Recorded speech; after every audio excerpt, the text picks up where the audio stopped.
வணக்கம் டாக்டர் ராஜாவாட்டுக்கு வரவேற்கின்றேன். நைட் நல்லா தூங்கிடுறோம், ஆனால் மிட் நைட்டில் எந்திரிச்சிடுறோம், மீண்டும் தூக்கம் வரல. அதிகாலை 2 மணிலேருந்து 4 மணி டைமில் நான் எந்திரிச்சிடுறேன், எனக்கு தூக்கமே வரமாட்டேங்குது அப்படின்னா இது ஏதோ ஒரு தூக்க பிரச்சனையை மட்டும் எடுத்துக்க முடியாது. நம்ம உடல் ஒரு முக்கியமான ஏதோ ஒரு விஷயத்தை நமக்கு சொல்ல வருது அப்படிங்கிறதுக்கான அறிகுறிகள். ஸோ இதில் ஒரு 5 விதமான முக்கியமான காரணிகள் இருக்குது இந்த மாதிரி எந்திரிக்கிறதுக்கு. இந்த 5 காரணிகளுக்கு பின்னாடி ஒவ்வொரு சீரியஸான ஒரு விஷயம் இருக்குது. இதில் 5ஆவதாக சொல்லக்கூடிய காரணம் மிக மிக முக்கியமானது. நிறைய பேர் இதனால தான் பாதிக்கப்படுறாங்க.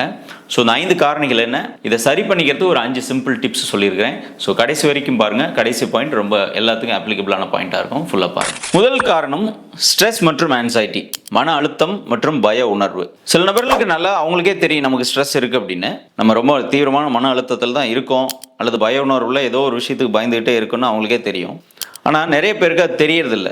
வெளிப்புறமாக ஸ்ட்ரெஸ்ஸாக நீங்கள் ஃபீல் பண்ணலனாலும் கூட, பய உணர்வாக ஃபீல் பண்ணலனாலும் கூட, நம்மளுடைய ஆள் மனசு நம்ம தூங்கிட்டு இருக்கும் பொழுது நம்மளுடைய வேலை காரணமாகவோ அல்லது வேலை சம்மந்தமாகவோ, வீட்டில் இருக்கக்கூடிய பிரச்சனைகள் சம்மந்தமாகவோ, ஃபினான்ஷியலாக பணம் சம்மந்தமாகவோ ஏதாவது ஒரு விஷயம் எது உங்களை அந்த நாளில் அல்லது அந்த காலகட்டத்தில் அதிகமாக உங்களை டிஸ்டர்ப் பண்ணுதோ டே டைமில், அந்த விஷயங்களை ஆள் மனசு ப்ராசஸ் பண்ண ஆரம்பிக்கும். மீண்டும் அது ரீதிங்க் பண்ணும். அப்படி ரீதிங்க் பண்ணும்பொழுது அது கொஞ்சம் எக்ஸசிவான ஸ்டிமுலேஷனை கொடுக்குது அப்படின்னா மிட் நைட்டில் முழிப்பு வரதுக்கு நிறைய வாய்ப்புகள் இருக்குது. இது ஸ்ட்ரெஸ்னால தான் முழிப்பு வருது அப்படிங்கிறது எப்படி நீங்கள் கண்டறிய முடியும் அப்படின்னா, நீங்கள் எப்போ அந்த 3 to 4 மணிக்கு எந்திரிக்கிறீங்களோ, எந்திரிச்சோடனே உங்கள் பிரெயினில் அல்லது உங்கள் மைண்டில் என்ன தாட் அப்போ போயிட்டுருக்கு அப்படின்னு நீங்கள் கவனித்து பார்க்கணும். அப்படி முழிக்கும் போது டக்குன்னு உங்களோட மனசு உங்கள் வேலை சம்மந்தமாக போகுது அல்லது ஃபேமிலியில் நடக்கிற ஏதோ ஒரு இஷ்யூஸ்க்கு போகுது அப்படின்னா நீங்கள் முழிச்சதுக்கும் அதுதான் காரணம்.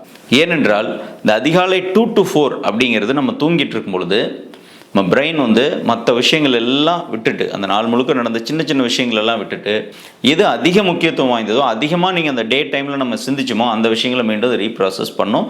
அண்ட் மோர் சென்சிட்டிவாக இருக்கும், ரொம்ப சென்சிட்டிவாக இருக்கும் அந்த டைமில். அப்போது அதன் காரணமாக முழிப்பு வரத்துக்கு நிறைய வாய்ப்பு இருக்குது. ஸோ ஓவர் திங்கிங் இருக்குது. அதிகமாக நீங்கள் ஒரு விஷயத்தை திங்க் பண்ணிகிட்டு இருக்கிறீங்க, சின்ன விஷயங்கள் ரொம்ப ஸ்ட்ரெஸ்ஸாக எடுத்துக்கிறீங்க, அல்லது ஈவன் ஹெல்த் ரிலேட்டடான திங்கிங், உடம்புல வேறு ஏதாவது பிரச்சனைக்கு நீங்கள் ட்ரீட்மெண்ட்டில் இருக்கிறீங்க அப்படின்னா அது ரிலேட்டடாக கூட நீங்கள் மறந்துட்டாலும் உங்கள் ஆள் மனசை ப்ராசஸ் பண்ணி உங்களை எழுப்பி விடுறதுக்கு வாய்ப்பு இருக்குது.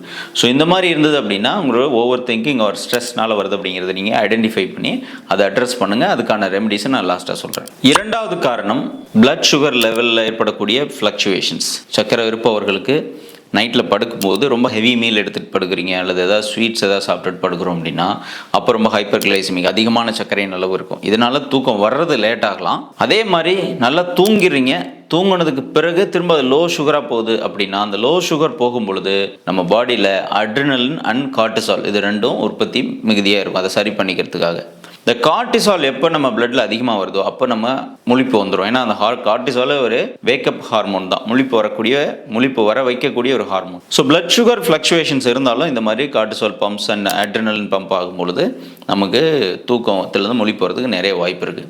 அப்போ நீங்கள் சுகர்னால தான் உங்களுக்கு முழிச்சிடுறீங்க அப்படின்றத எப்படி கண்டுபிடிக்கலாம்னா, மிட் நைட்டில் எந்திரிக்கும் பொழுது ஸ்வெட்டிங் இருக்குது, பட் ரொம்ப அதிகமாக வேர்வை இருக்குது, அல்லது ரொம்ப டூ மச் டயர்டாக ஃபீல் பண்ணுறீங்க, ரொம்ப லோவாக டயர்டாக ஒரு மாதிரி மயக்கமாக ஃபீல் பண்ணுறீங்க அப்படின்னாலும், மார்னிங் டைமில் ரிப்பீட்டடாக ஹெட்டேக் வந்துகிட்டே இருக்குது அப்படின்னாலும் இது லோ சுகருக்கான அறிகுறிகளாக இருக்கலாம். அந்த டைமில் முழிச்ச உடனே நீங்கள் குளுக்கோமீட்டர் எடுத்து செக் பண்ணி பாருங்கள். லோ சுகராக இருந்ததுன்னா அதுக்கு என்ன ரெமெடி பண்ண வேண்டுமோ, ஏதாவது சுகர் ப்ராடக்ட், ஏதாவது சின்னதாக ஒரு ஸ்வீட்ஸ், சாக்லேட்ஸ், பிஸ்கெட்ஸ் அந்த மாதிரி சாப்பிட்டு அதை சரி பண்ணிவிட்டு நெக்ஸ்ட் டே உங்கள் டாக்டரை பார்த்து அதுக்கு உண்டான அளவுக்கு டோஸ் போடுறது ரொம்ப முக்கியம். நிறைய பேர் இன்சுலின் போடுறவங்க நைட்டு யூஸ்வலாக போடுற இன்சுலினே போடுவாங்க, ஆனால் சாப்பிட்றது ரொம்ப கம்மியாக சாப்பிட்ருந்தீங்கன்னா கூட லோ சுகர் வரும். அல்லது டேப்லெட்ஸ் ப்ராப்பரான டோஸில் நீங்கள் போட்டுட்ருப்பீங்க, ஆனால் இன்டேக் ஆஃப் ஃபுட் மாறி மாறி ஒரு நாளைக்கு ஒரு மாதிரி சாப்பிட்றீங்கன்னா இதனால் ஹை சுகர் லோ சுகர் போகலாம். அதனாலையும் மிட் நைட்டில் முழி போகிறதுக்கு வாய்ப்பு இருக்குது.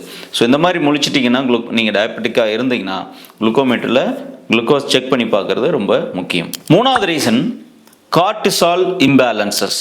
கார்டிசால் அப்படிங்கிறது ஒரு ஹார்மோன். இந்த ஹார்மோன் நமக்கு எப்போ சுரக்கும் அப்படின்னா குறிப்பாக அதிகாலையில் அதிகமாக இருக்கும். அது ஒரு வேக்கப் ஹார்மோன், நம்மளை தூக்கத்துலேருந்து எழுப்பி விடுறதுக்கான ஒரு பொருள். ஸோ இது இர்ரெகுலர் டைமில் சுரக்குது அப்படின்னா உங்களுக்கு ஏர்லியாக முழிப்பு வந்துடுறதுக்கு வாய்ப்பு இருக்குது. இதனால தான் நான் முழிச்சேன்னா நீங்கள் எப்படி கண்டுபிடிக்கலாம்னா, தூக்கத்துலேருந்து எந்திரிக்கும் பொழுது சோர்வாக இருக்கிறதுக்கு பதிலாக ரொம்ப பிரிஸ்காக, ரொம்ப சுறுசுறுப்பாக, அப்படியே பகல் மாதிரி உங்களுக்கு ஃபீல் ஆகும். அப்படி ஆச்சுன்னா உங்களுக்கு அந்த கார்டிசால் செக்ரேஷனால முழிச்சிட்டிங்க அப்படின்னு அர்த்தம். 2வது, திரும்ப அவங்க தூக்கத்துக்கு போகிறதுக்கு ரொம்ப லேட் ஆகலாம், அல்லது தூக்கம் வராமையே கூட அதுக்கப்புறம் த்ரூ அவுட் த நைட்டு நீங்கள் முழிச்சிட்டே இருந்தீங்கனாலும் கார்டிசால் அதிகமாக உங்களுக்கு செக்ரீட் ஆகுதுன்னு அர்த்தம். ஸோ இது வரதுக்கான முக்கியமான காரணம், ஏன் கார்டிசால் இப்படி இர்ரெகுலராக சுரக்குது, அதிகமாக அர்லியாக சுரந்துருதுன்னா மெயின் ரீசன் என்னென்னா இர்ரெகுலர் ஸ்லீப் சைக்கிள். கண்ட நேரத்துக்கு தூங்குறது.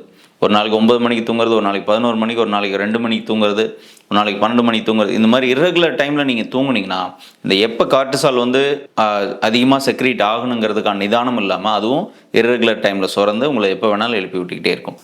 ஸோ இந்த கார்டிசால் இந்த மாதிரி ரெகுலர் சுரக்கிறதுக்கு இன்னொரு முக்கியமான காரணம், ரொம்ப லாங் டேர்ம் ஸ்ட்ரெஸ், ரொம்ப அதிகமான மன அழுத்தத்திலே இருந்தாலோ அல்லது மன அழுத்தத்துக்கான மாத்திரை மருந்துகள் ஏதாவது எடுத்துக்கிட்டு இருந்தால் கூட இந்த மாதிரி இர்ரெகுலர் டைமில் கார்டிசால் செக்ரீட் ஆகிறதுக்கு நிறைய வாய்ப்பு இருக்குது. இன்னும் ஒரு முக்கியமான சின்ன காரணம், காஃபி வந்து நிறைய யூஸ் பண்ணுறவங்க, அதாவது டுவர்ட்ஸ் ஈவினிங் ஒரு 4 o'clock மேலே காஃபி குடிக்கிறது. நிறைய பேர் நைட்டு சாப்பிட்டுட்டு காஃபி குடிக்கிறவங்களாம் நான் பார்த்துருக்கிறேன். இந்த மாதிரி இருந்தாலும் இந்த கெஃபின்னாலையும் கார்டிசால் செக்ரேஷன் மிட் நைட்டில் இருக்கிறதுக்கு நிறைய வாய்ப்புகள் இருக்குது. இதெல்லாம் அவாய்ட் பண்ணிக்கிறது இந்த பிரச்சனையிலேருந்து வெளியே வரதுக்கு ஹெல்ப் பண்ணும். 4வது ரீசன் ஸ்லீப் ஏப்னியா அப்படிங்கிற பிரச்சனை. அதாவது சில நபர்கள் நல்லா தூங்கிட்டு இருப்பாங்க, திடீர்னு தூக்கத்தில் மூச்சு விடுறதுக்கு ரொம்ப சிரமப்படுறது, கேஸ்பிங் ஆகிறது, இந்த மூச்சு விட முடியாமல் டக்குன்னு எழுந்துக்கிறது. இது ரொம்ப டீப்பாக ஸ்னோரிங் பிரச்சனை, குரட்டை பிரச்சனை இருப்பவர்கள், ரொம்ப சைனசைட்டிஸ் இருக்கிறவங்க, ஆஸ்மாட்டிக்காக வீசிங் ஆஸ்மா இந்த மாதிரி இருப்பவர்கள், இவர்களுக்கு வந்து தூங்கிட்டு இருக்கும் பொழுது இதில் ஏதாவது ஒரு ப்ராப்ளம் அவங்களுக்கு எக்கர் ஆகுது அப்படின்னா அதனால் மொழி போகிறதுக்கு வாய்ப்பு இருக்குது. ஸோ இது ரிப்பீட்டடாக ஆச்சுன்னா நீங்கள் ஒரு பல்மனாலஜிஸ்ட், அதாவது நுரையீரல் பார்க்குற டாக்டர் பார்க்கணும். ஸ்லீப் ஸ்டடி பண்ணி பார்க்குறது ரொம்ப முக்கியம். குரட்டனால முழிக்கிறீங்களா, இல்லை உள்ள ஏதாவது சதை வளர்ச்சி, மூக்குக்குள்ளே சதை வளர்ச்சி இருக்கா, சைனஸ் பிளாக் இருக்கா அப்படின்றத பார்த்து அதுக்குண்டான ட்ரீட்மெண்ட்டாக எடுத்துக்கிறது ரொம்ப ரொம்ப முக்கியம். 5வது முக்கியமான ரீசன், பெரும்பாலான நபர்கள் இந்த நாள் தான் மிட் நைட்டில் முழிச்சிக்கிறாங்க. நான் முன்னாடி சொன்ன காரணங்கள்லாம் ஒரு 20%, நான் சொல்கிறதான் 80%. இதுதான் அதிகமான ஸ்க்ரீன் டைமிங். மொபைல் ஃபோன் அதிகமாக பார்க்குறது, படம் பார்த்துட்டு இருக்கிறது, சோஷியல் மீடியாஸ் நிறைய ஸ்க்ரால் பண்ணுறது, டே ஃபுல்லாக இருக்கிறது, நைட்டும் தூங்குறதுக்கு முன்னாடி வரைக்கும் இதை ஸ்க்ரால் பண்ணிக்கிட்டே இருக்கிறது, ஏதாவது பார்த்துட்டே இருக்கிறதுனால உங்களுக்கு irregular sleep timing, irregular wake up time வரலாம். இது நிறைய பேர் இந்த கம்ப்ளைண்ட் தான் பாதிக்கப்படுறாங்க. ஈவன் ஸ்கூல் கோயிங் சில்ட்ரன், குழந்தைங்க இதனால் பாதிக்கப்படுறாங்க. போகிறதுக்கு 10 மணிக்கு படுக்க போகிறாங்கன்னா 10 மணி வரைக்கும் ஃபோனில் இருக்கிறது, 11 மணி வரைக்கும் ஃபோன் யூஸ் பண்ணிட்டு படுத்தீங்க அப்படின்னா உங்களுக்கு பிரெயின் அலர்ட்டாக இருக்கும். இந்த மொபைலில் இருக்கிற எல்லா குப்பை கோலங்களும் நம்ம மூளையில் தான் இருக்கும். அது எப்போ வேணாலும் உங்கள் தூங்கவும் விடாது, தூங்குறதுக்கும் டிலே ஆகும். அதே சமயத்தில் தூங்கிட்டிங்கனாலும் ஒரு 2 to 3 hours திரும்ப நீங்கள் முழிச்சிக்கிறதுக்கு வாய்ப்பு இருக்குது.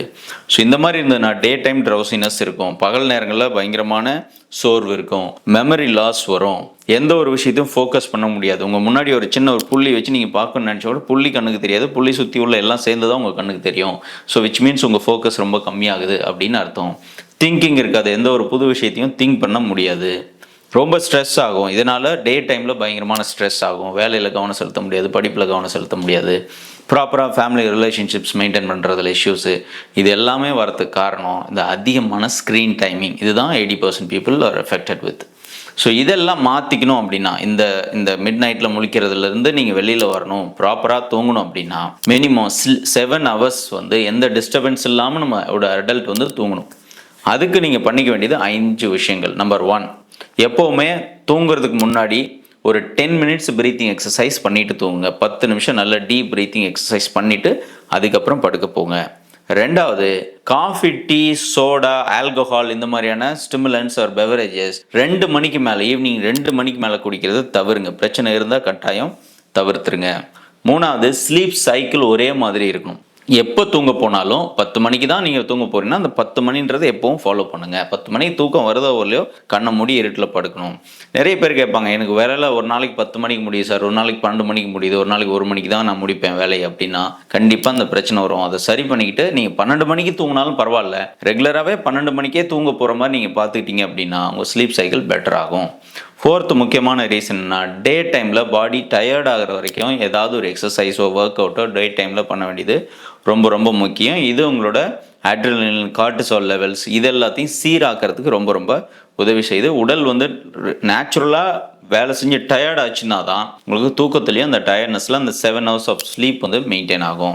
5வது முக்கியமான காரணம் மெலட்டோனின் உற்பத்தி. நிறைய பேருக்கு இந்த மெலட்டோனின் உற்பத்தியில் பிரச்சனை இருக்குது. அதுக்கு காரணம் முன்னாடியே நான் சொன்ன மாதிரி தான், இந்த சோஷியல் மீடியாஸோ அல்லது வந்து ஸ்க்ரீன் டைமோ அதிகமாக பார்க்கறதுனால மெலட்டோனின் உற்பத்தி டிமினிஷ் ஆகுது. இதனால் ஸ்லீப் வந்து ப்ராப்பராக அந்த 7 to 8 hours மெயின்டைன் பண்ண முடியாமல் மெலட்டோனின் பற்றாக்குறையினால் பாதியிலே நம்ம எழுந்திரிச்சிடுறோம். அதுக்கு ஸ்க்ரீன் டைமிங்கை நம்ம பெருமளவு கம்மி பண்ணணும். குறிப்பாக தூங்க போகிறதுக்கு போகிறதுக்கு 1 மணி நேரத்துக்கு முன்னாடி கண்டிப்பாக எந்த விதமான ஸ்க்ரீன் செட்ஸ், டிவியோ, மொபைலோ யூஸ் பண்ணாமல் இருந்தீங்க அப்படின்னா 1 ஹவர் கழித்து நீங்கள் போய் படுக்க போகிறீங்க அப்படின்னா உங்களுக்கு ஸ்லீப் பெட்டராக இருக்கும். ஒரு ஆடட் பாயிண்ட் என்ன அப்படின்னா, சாப்பிட்றது நீங்கள் தூங்க போகிறதுக்கு முன்னாடி 2 மணி நேரத்துக்கு முன்னாடி சாப்பாட்டை முடிக்க பாருங்கள். ரொம்ப சாப்பிட்ட உடனே படுக்கிறது கூட இந்த பிரச்சனைக்கு காரணமாக அமையலாம். இன்னொரு ஃபைனல் பாயிண்ட், இது ப்ராக்டிக்கலாக நான் பார்த்தது என்னன்னா, அல்சர் பேஷண்ட், வயிற்றுல புண்ணு இருக்கிறவங்க, ஹைப்பர் அசிடிட்டி இருக்கிறவங்க, இந்த உணவு போதாமையின் காரணமாக அல்லது ஹைப்பர் அசிடிட்டி காரணமாக மிட் நைட்டில் எந்திரிச்சிருவாங்க. அந்த மாதிரி உங்களுக்கு இருக்குது, வயிறு எரிச்சலோடு நீங்கள் எந்திரிக்கிறீங்க, எந்திரிச்சோடனே கொமட்டல் இருக்குது, அல்லது நான் எந்திரிச்சிட்டு காலையில் தலைவலியாக ரிப்பீட்டடாக வந்துட்டுருக்குன்னா சுகரும் செக் பண்ணோம். அதே சமயத்தில் நீங்கள் அந்த எந்திரிக்கும் பொழுது அந்த ஹைப்பர் அசிடிட்டிக்கு ஏதாவது ஒரு விஷயத்தை சாப்பிட்டுட்டு படுக்கிறது நல்லது. ஏற்கனவே பழைய நம்மளுடைய அல்சர் வீடியோக்குள்ளே சொல்லியிருப்போம், பேரிச்சம்பழம், பொட்டுக்கடலை இந்த மாதிரி சாப்பிடலாம், ஆப்பிள் எடுத்துக்கலாம். இந்த மாதிரி ஏதோ ஒன்று சாப்பிட்றதும் இந்த ஹைப்பர் அசிடிட்டினால் நீங்கள் எந்திரிக்காமல் இருக்கிறதுக்கு ஹெல்ப் பண்ணும். தேவையான சிகிச்சைகளை நேரடியாக நீங்கள் எடுத்துக்கிறது நல்லது. இது மட்டும் இல்லாமல் எப்போ நான் போய் ஒரு டாக்டர் பார்க்குற அளவுக்கு இருக்குன்னா, இது ரிப்பீட்டடாக நடந்துகிட்டே இருக்குது, இதனால் உங்களோட டே டைமோட ஒர்க்லாம் அதிக அளவுக்கு பாதிக்கப்படுது, இந்த எந்திரிக்கும் பொழுது அதீதமான படபடப்பு மற்றும் வியர்வோடையே நான் எந்திரிக்கிறேன் அப்படின்னா கண்டிப்பாக ஒரு ஜென்ரல் டாக்டர் பார்த்து தேவையான பரிசோதனைகள் செஞ்சு நீங்கள் அதுக்கு தேவையான ரெமெடிஸ் பண்ணிக்கிறது ரொம்ப ரொம்ப முக்கியம். ஸோ ஃபாலோ பண்ணுங்கள். தூங்க முடியாமல் கஷ்டப்படுற அல்லது பாதியிலே எந்திரிச்சிக்கிற உங்களோட ஃபேமிலி அண்ட் ஃப்ரெண்ட்ஸுக்கு வீடியோ ஷேர் பண்ணுங்கள், யூஸ்ஃபுல்லாக இருக்கும். நன்றி, வணக்கம்.